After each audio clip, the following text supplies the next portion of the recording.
Shi Lan, a girl from the post-1980 generation, went to France studying design after her graduation from college in 2007. 4 years ago, she opened a children's art studio in her hometown Tianjin.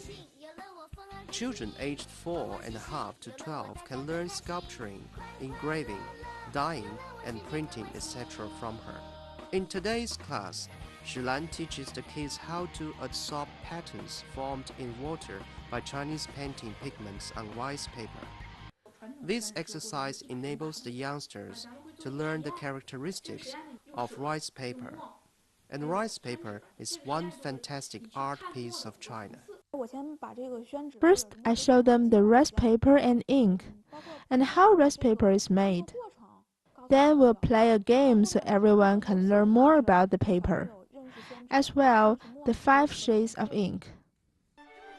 Kids enjoy to make their own color lines in the water and to absorb the colors on rice paper. After the paper is dry, they design works according to the color patterns, some doing origami, some making clip art. I've learned how to absorb patterns on the paper to catch the movement of the ink in water. Before, I only used ink and water to write and paint. Dyeing paper like we did today is very interesting. The difference between Shi Lan's and the traditional studio is she is not only focused on one particular type of art. The variety of art forms can not only inspire children's imaginal thinking, but also provide artistic pleasure. The perception came from her learning experience in Europe. Now she's passing it on through each class to the children and their parents. The class brings lots of joy to children, which is important. And I think her idea of learning is different than others.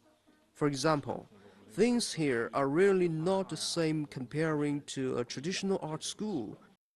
Art is not blasphemous or illusory. Instead, it exists in minutiae of daily life. This is the most important educational concept Shi Lan holds. While studying in France, she spent her spare hours going to local children's art club to study child psychology, which truly comes in handy on her teaching today.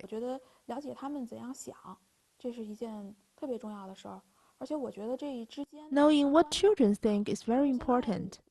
Building further on this foundation, we can help children to develop their artistic thinking. First, to come up with an idea, then method selection. The third, to choose one of the method turning thought into reality.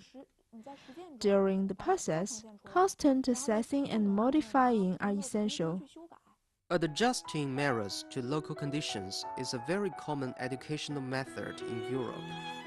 Shi Lan does the same in her teaching.